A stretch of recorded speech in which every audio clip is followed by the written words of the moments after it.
Yeah, good afternoon, wherever you are. Good afternoon from all walks of life. You're welcome here, on your podcaster, the host, principal, the host, Wungwe. Today we are just to venture into, the political affairs, the political, landscape, globally. Without much of the time, we want to venture into the drift, that is perpetuating, the drift that is continuing, to dig deep, between Washington and Tehran, which is between the President of the United States of America, Donald Trump, and the President of Iran.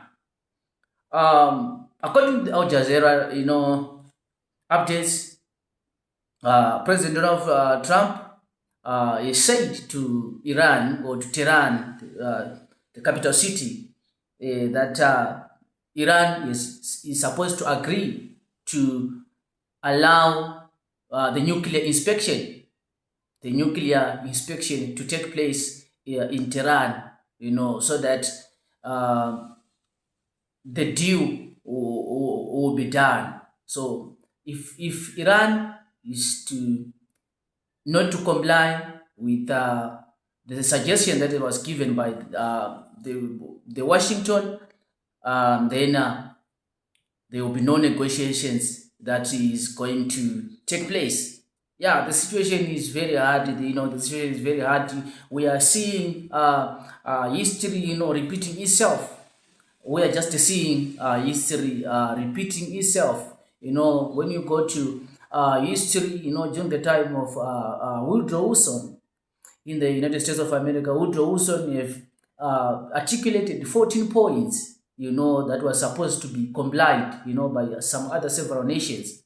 And one of the 14 points was that every nation is to disarm, the nuclear formation, to disarm to a certain level. That was the charter, during that time. And today, right now, between Washington and Tehran, we are having another incident where we have encountered, the president of the United States of America, if went on to say that for negotiations to take place or for negotiations to take its route, Tehran or Iran is supposed to allow, the nuclear, inspection, and he warns that if Iran fails to comply, with that, there will be no negotiation, that is going to take place. So this is the situation globally. This is the situation, in the landscape,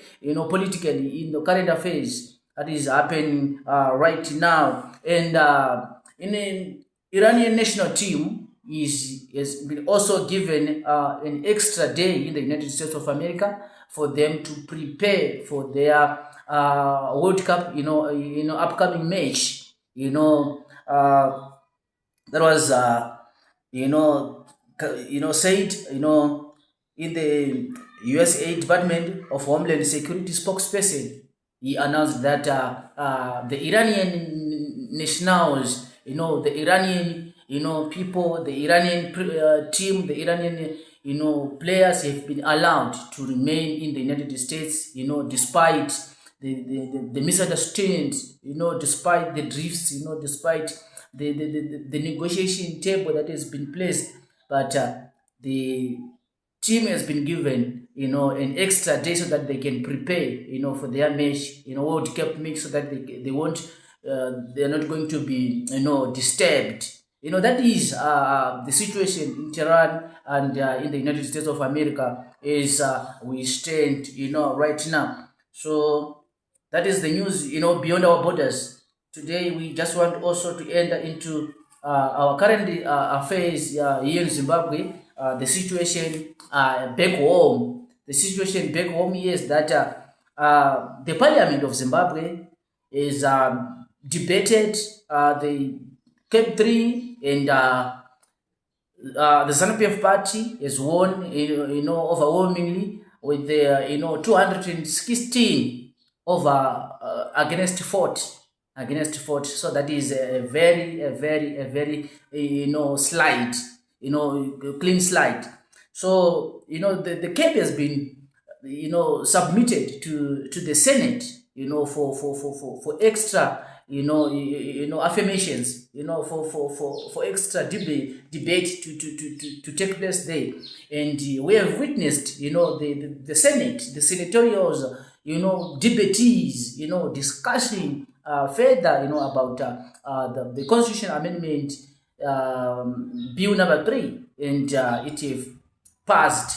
So this is the situation right now in our current affairs right now in Zimbabwe, and we have got Senator Jameson Timber, a convener in DCP, who is asserting that Cape 3 does not mark the end of our struggle.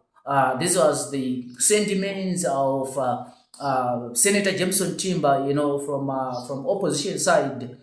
He is saying that the struggle is not about Cape 3. The struggle is not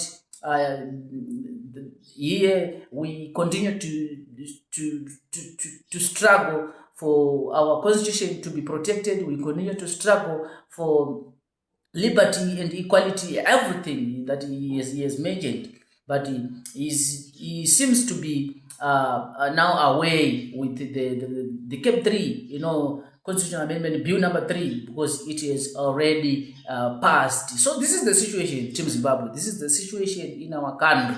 So we have to ululate and we have to celebrate, since the amendment is not just benefiting the incumbent. It's not only benefiting the sitting parliamentarians right now, but it is also going to benefit even the incoming parliamentarians, even the incoming president, who is going to come in due time. So this amendment is not only for the sitting president. So that is the situation. I think people of Zimbabwe is now managed to understood the position of the amendment of this bill, because it was clearly articulated to them, and it was clearly described, explained to them in their language, so that they catch the fire of it. They catch the whole issue which is on the ground. And people are saying that Senator Chabangu is also one of the senators who was there during the debate, and he was also giving his views. He was also giving his point of views pertaining the amendment of the bill. That is the situation right now in our country. And with this, Team Zimbabwe, we are out. And don't forget to like and share. Don't forget to subscribe, so that whenever we upload a new video, you'll be the first to be informed. You'll be the first to be notified. So this is the situation, Team Zimbabwe abroad and in our country.